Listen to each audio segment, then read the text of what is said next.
Hadirin yang dirahmati Allah Subhanahu wa taala, surah Yasin juga banyak mengandung arahan-arahan, banyak yang mengandung petunjuk-petunjuk dari Allah Subhanahu wa taala kepada kita.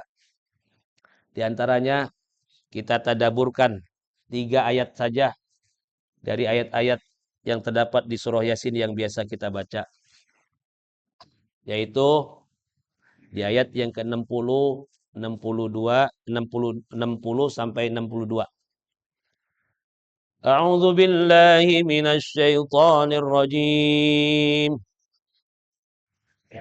Alam ahad ilaikum ya bani Adam alla ta'budu syaitan.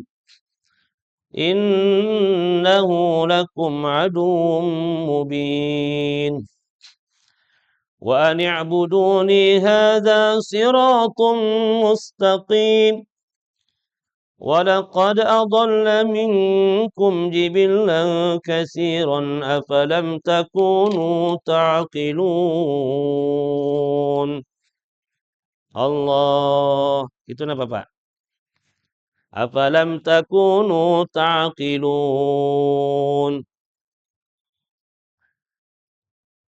Adakah tidak kau Adakah tidak kuperintahkan kepada kamu, wahai manusia, bahwa jangan sekali-kali menyembah setan. Sesungguhnya setan itu adalah musuh yang nyata. Dan hendaklah kalian menyembah aku, kata Allah. Taat kepadaku, inilah jalan yang lurus. Sungguh telah menyesatkan setan itu daripada kalian orang-orang yang terdahulu yang banyak. Apakah kalian tidak memikirkan itu? Kita disuruh banyak mikir, Pak. Suruh menggunakan nikmat yang begitu besar yang Allah anugerahkan kepada kita yang namanya akal ini. Yang namanya setan itu musuh kita. Musuh yang nyata. Jadi jangan menyembah setan. Jangan ngikutin apa maunya setan. Jangan juga jadi teman setan. Yang jadi musuh setan, jadiin teman kita. Yang jadi teman setan, itu musuh kita. Kita musuh setan, musuhnya setan, itu teman kita. Ini keder nggak nih Pak? Setiap orang, ini pada diri kita ini, kata ulama, memiliki satu setan. Ini setiap orang ini ada setannya masing-masing. Ada malaikatnya, ada setannya. Setiap orang itu punya satu setan. Nah, satu setan itu juga bisa mengundang setan-setan yang lain masuk pada diri kita kalau kita sudah membuka pintu-pintu setan. Kalau kita bersedia membuka diri untuk masuk pintu-pintu setan yang lainnya. Walaupun tadinya satu, bisa jadi banyak. Akhirnya dikhawatirkan jadi setan beneran kitanya. Nah, ini bahayanya Pak ya. Makanya kita, ini ayat yang saya angkat nih, biar kita pulang-pulang kagak jadi setan. Insya Allah ya, kita benar-benar manusia yang menghamba kepada Allah Subhanahu wa taala. Para ulama as-salikin menjelaskan apa itu pintu-pintu setan sehingga setan bisa masuk kepada kita lewat pintu-pintu itu. Dengan kita mengetahui pintu-pintu setan dalam diri kita ini, maka kita bisa waspada untuk selalu menjaga atau mengunci rapat-rapat pintu itu. Nah, pintu setan yang pertama Pak disebutkan oleh ulama al-ghadab, marah. Kalau udah marah berarti sudah terbuka tuh pintu setan sehingga dikhawatirkan kita bisa dikuasai oleh setan. Orang kalau udah marah biasanya nggak lihat siapa itu yang dia marahin. Tapi umumnya yang dia marahin, yang dianggap lebih rendah dari dia, lebih kecil dari dia, lebih miskin dari dia, lebih lemah dari dia. Biasanya orang berani marah itu, Pak, karena yang dihadapinya itu, yang dia marahi, kalau nggak lebih miskin, lebih bodoh. Kalau nggak lebih bodoh, lebih lemah. Ya, intinya di bawah standar dia. Tapi kenapa disebut godop ini pintunya setan? Dengan marah itu kita bisa dikuasain. Bahkan orang bisa ngelihat udah kesetanan kita. Wah, kan orang ada bahasa, wah dia kesetanan. Ya, karena pintunya sudah terbuka sehingga kumpul di situ banyak pengaruh-pengaruh buruk kepada kita. Nabi mengajarkan kalau kita dikuasai amarah, kalau marahnya lagi berdiri, duduk. Kalau duduk masih marah juga, telentang. Telentang, tiduran. Tiduran masih kerasa juga dongkolnya. Apalagi itu, Pak? Guling-gulingan, jungkir balik. Ya, wudhu. Wudhu. Ini wudhu nih, netralisir, ngademin. Kalau sudah wudhu, masih marah juga, pergi jauh-jauh ada main badminton aja dah. Ya, luapin kemarahannya saat nyemes aja. Haji Amir, kalau masih marah terus, ya udah kegor aja. Anggap itu musuh, lawan, itu yang sedang kita marahi. Ya. Yang kedua, al-hasad, iri hati, dengki, hasud. Ini pintu masuknya banyaknya setan pada diri kita. Karena orang yang dengki itu nanti bisa gibah. Orang dengki itu kan orang yang tidak suka melihat kenikmatan ada pada orang lain. Begitu dia tidak suka, akhirnya dia gibah. Dia bicarakan aib-aibnya, bicarakan kekurangannya. Namanya orang nggak suka, Pak. Nggak mungkin bicarain kebaikannya. Ya. Orang nggak suka itu pasti ngebicarain yang tidak baiknya. Bahkan tajasus nanti cari-cari kekurangan, kesalahan. Karena dari bibit tadi hasad. Likulli dzi nikmatin mahsudun. Setiap orang punya nikmat, ada saja orang yang suka hasud. Banyak-banyak kita membaca muawizatain. Karena kita berlindung kepada Allah. Wa min syarri hasidin idza hasad. Wajar, di dunia begitu, Pak. Di dunia itu kayak ada yang nggak suka. Punya jabatan, ada yang nggak suka. Punya ilmu, ada yang nggak suka. Harta kita nambah, banyak yang nggak suka. Jabatan kita nambah, banyak yang nggak suka. Istri kita nambah, banyak yang nggak suka. Biasanya yang ngiri tuh kepengen tapi kagak terlaksana. Termasuk Qabil bunuh Habil, itu kan ada kedengkian. Habil dapat istri yang cakep. Kabil dapat istri yang buruk rupanya. Yang nggak ada lagi, cuman anak 4, peraturannya nikah silang. Qabil, Habil, Iklima, satu lagi siapa? Yang cantik itu. Ya, disilang begitu. Oh, nggak terima, hasud, dengki. Dibisikin setan terus, Pak. Ya, gara-gara hasud tadi setan datang, udah sikat aja, dihajar pakai batu. Adik kandungnya itu. Adik kandung, gara-gara hasud, ya.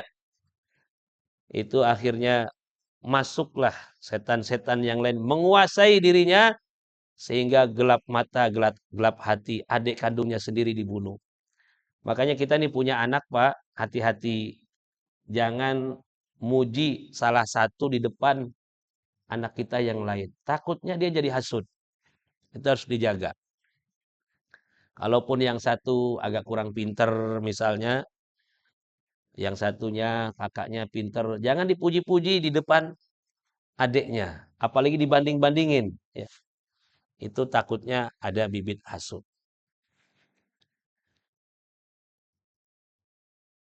Di saat kita sakit hati melihat saudara kita mendapat kenikmatan dari Allah, maka kita sudah membuka pintu-pintu setan yang lainnya. Udah berapa tuh Pak? Agak ada yang ingat ini, tidur pada. Yang ketiga, hubbut tazayyun, suka berhias. Nah ini juga pintu setan berikutnya. Senang berhias. Sebetulnya berhias, yang namanya kita menghias diri, kalau masih wajar, itu justru bagus. Nabi itu paling keren Pak. Walaupun nggak pakai baju yang mahal-mahal sederhana, tapi yang namanya harum, rapih. Allah itu indah dan senang yang indah. Umat Islam tuh kalau senang melihara jenggot, ya jenggotnya dirapihin. Jangan cuma 4 lembar udah aut-autan sampai masuk ke mulut. Ya. Sunnah. Memang sunnah. Tapi sunnah itu bukan urusan melihara jenggotnya. Ngerapihinnya juga keindahan, kerapihan itu juga sunnah. Biar jangan malu-maluin umat Islam. Ya. Tuh jenggot 4 lembar sampai masuk mulut. Ya. Nah, jadi yang rapi. Tapi kalau berhiasnya ini berlebihan, misalnya laki-laki senang berhias pakai emas. Ada yang pakai cincin emas, Pak? Nah, copot ya, atau pakai sutra. Perempuan apalagi urusan ke suami nggak dandan, giliran ke pasar, giliran naik ojek, giliran keluar rumah, luar biasa. Ya, apalagi mau kondangan. Ini masih banyak yang model begini. Sampai akhirnya jadi perhatian orang. Sebetulnya Pak, paling bagus kalau istri kita cakep, apalagi jadi perhatian orang, karena istri kita cakep, cadarin aja. Kecuali jelek dah. Kalau jelek nggak usah dicadarin, nggak ada yang liatin. Ya. Tapi kalau cakep, nana cadar itu, nikob itu untuk menghindari fitnah. Makanya di Arab Saudi karena ceweknya itu cakep-cakep, cantik-cantik, banyak yang pakai cadar supaya nggak jadi perhatian orang. Indonesia malah kebalik, yang cakep dibuka, nenek-nenek dicadarin. Ya, pas dibuka, astagfirullah, kirain masih gadis. 80 tahun, ya.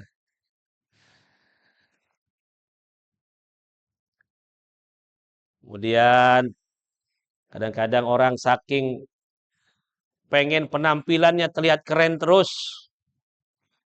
rambut udah memutih, disemir. Tuh ada KM begitu nggak ya?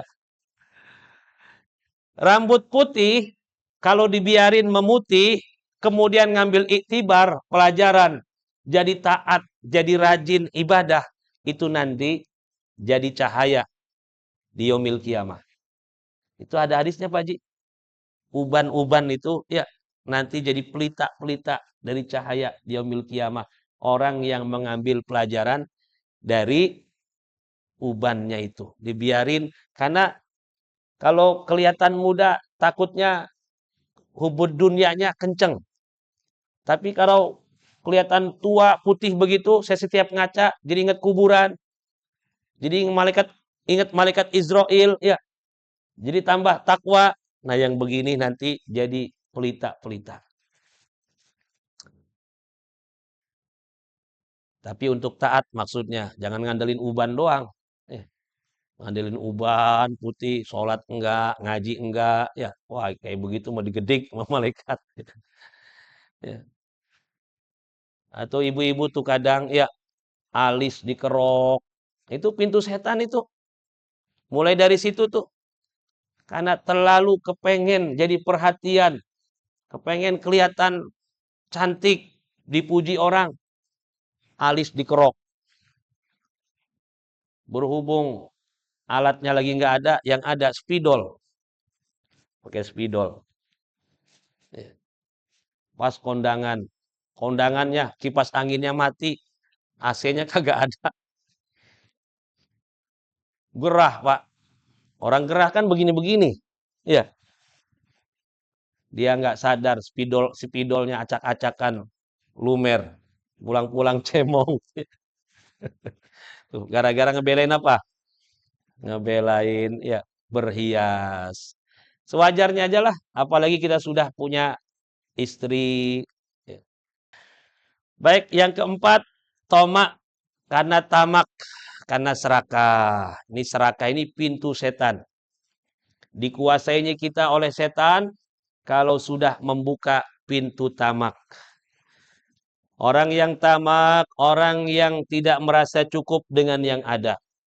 Yang ada nih Pak, kemudian kita tidak syukuri, tidak bersifat qanaah, masih kurang aja terus. Orang tamak tuh orang yang paling miskin di dunia Pak.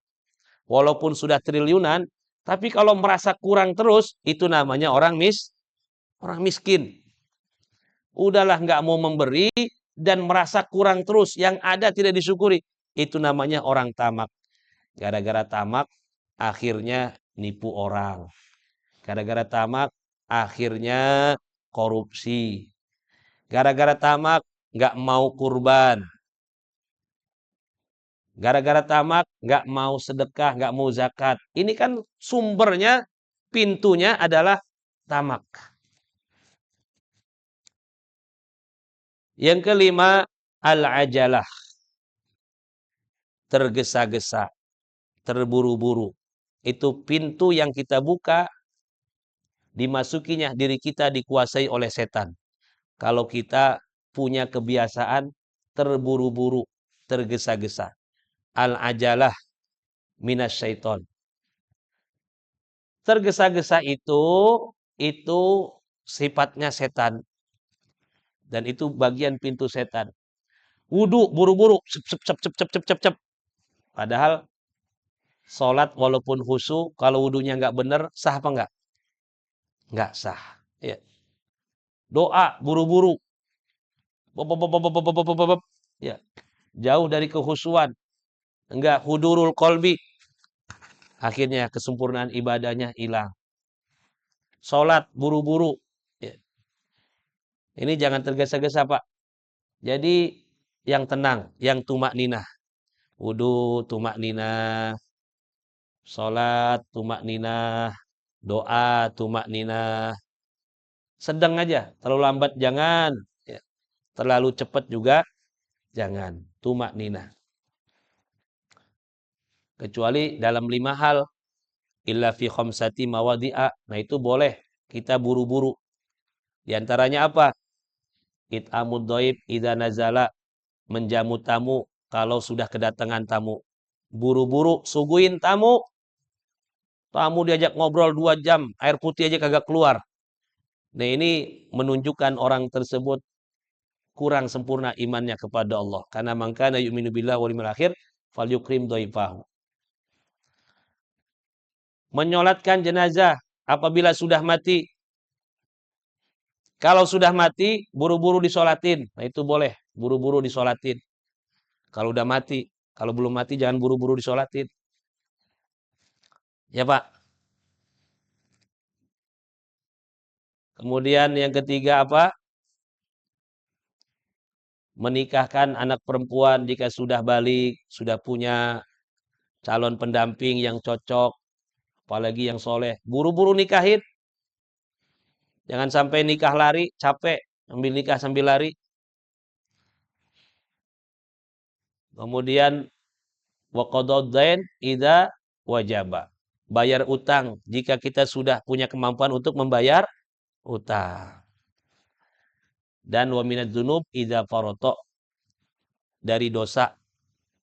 Apabila kita terperosok ke dalam dosa, buru-buru taubat kepada Allah Subhanahu wa taala. Selain daripada itu, jangan terburu-buru, tenang ya. Karena al-ajalah ini salah satu pintu yang dimasuki oleh setan untuk menguasai diri kita. Yang keenam, al-bukhlu, kikir, pintu kikir. Gara-gara pelit ya, gara-gara bakhil, kita akan dikuasai setan. Mau nyumbang kagak jadi, mau bantu kagak jadi. Ya. Ini dikuasai setan. Duit mah banyak, rumah di mana-mana, kebon seabrek-abrek, duit di mana-mana. Tapi kalau sudah kikir, nggak ada faedahnya. Nggak ada yang bermanfaat untuk akhiratnya, untuk orang lain, nggak ada. Masjidnya ya tidak dibantu, yatimnya juga nggak dapat kefaedahan daripada adanya orang yang bakhil. Yang ketujuh, ad-dirham, duit. Duit ini termasuk pintu setan. Kalau kita hubbud dirham, cinta mati-matian, halal tidak halal, yang penting duit, bungkus. Entah dari mana duit didapatkan, yang penting duit. Nah, gara-gara urusan duit ini, banyak orang yang sudah dikuasai oleh setan. Ada Pak, orang ribut parkiran, cuman ribut parkiran, ya. Karena urusan duit cuman 2.000, 3.000, bunuh teman. Temannya dihilangin nyawanya, cuman urusan duit. Udah suruh ya Pak? Ya. Yang ke-8, ta'atuz zaujah. Saya nggak usah lanjutin banyak-banyak, tambah banyak takutnya tambah kesinggung. Ta'atuz zaujah. Dan yang terakhir, yaitu taat dengan istri tanpa mempertimbangkan kemauan istri itu baik atau buruk, benar atau salah. Hati-hati nih Pak. Suami yang dikuasai istri. Imam Hasan Al-Basri berkata, "Wallahi ma asbah rajulun yuti'um ra'atahu fima tahwa illa kabbahullahu finnar." Demi Allah, sampai sumpah nih Hasan Al-Basri, pemuka tabi'in. Demi Allah, tidaklah seorang laki-laki itu mentaati istrinya pada tiap-tiap yang dikehendaki istrinya, melainkan dia masuk ke dalam neraka. Jadi hati-hati Pak. Jangan mau dicocok hidung kita oleh istri kita. Kayak sapi kurban. Ya, diikat hidung, udah nurut aja tuh kemana-mana. Kalau kemauan istri baik sih, ya boleh. Tapi kalau kemauan-kemauan istri yang tidak baik, jangan diikuti. Banyak tadinya suaminya kalem, soleh, rajin ngaji, rajin sholat. Gara-gara dihasut sama istri, Pak, itu tetangga kita udah kebeli mobil. Emang kenapa sih, Neng? Mikir. Itu rumah tangga udah lama di sini Pondok Melati, rumah belum punya, masih ngontrak, boro-boro mobil. Apa kan pejabat, Pak? Emang kenapa kalau pejabat? Ya pejabat kan banyak lah, kayak orang-orang no. Yang gaji segitu-gitunya. Lah bukan cari apa kek biar cepet kaya. Apa kek yang ada di kantor bawa? Gara-gara dihasut sama istrinya, ya akhirnya Pak, yang tadinya itu suami yang kalem, soleh, berubah jadi penjahat, ya. Berubah, berani korupsi, berani menghalalkan segala cara. Kepikiran di rumah tuh, ada yang kepengen beli mobil, pengen beli rumah. Ada yang begitu Pak. Mana orangnya? Ya Allah, ya. Saking cintanya itu sama istri itu Pak tuh. Ada orang model begitu. Nah, kita pemimpin. Jangan dipimpin oleh orang yang lebih banyak nafsu daripada akal. Kenapa laki-laki itu ditakdirkan oleh Allah? Ar-rijal qawwamuna 'alan nisa. Pemimpin dari perempuan karena akalnya laki-laki itu lebih besar, lebih tinggi, lebih banyak daripada akal perempuan. Sedangkan perempuan nafsunya lebih banyak dari laki-laki daripada akalnya. Jadi kita menang akal, Pak. Kalau nafsu kalah sama perempuan. Nah, kalau nafsu yang mimpin adalah kalau yang mimpin adalah perempuan, berarti udah dipimpin oleh nafsu akal tadi. Terjadilah nanti malapetaka. Makanya kita yang punya akal lebih banyak, karena hayatul akli bil ilmi, hidupnya akal itu dengan ilmu, banyakin ilmu, banyak ngaji, banyak baca, banyak belajar, supaya kita memimpin rumah tangga kita di jalan yang lurus, di jalan yang benar, di jalan yang diridhoi oleh Allah Subhanahu wa taala. Baik, eh, itu saja ya Pak. Satu lagi nih. Sebutin gak ya? Satu lagi, pintu setan, banyak orang jadi kesetanan, ya, yaitu ilmu hakikoh, ilmu hakikat. Ini hati-hati yang ikutan ngaji ilmu hakikat, ya, nggak boleh sembarang.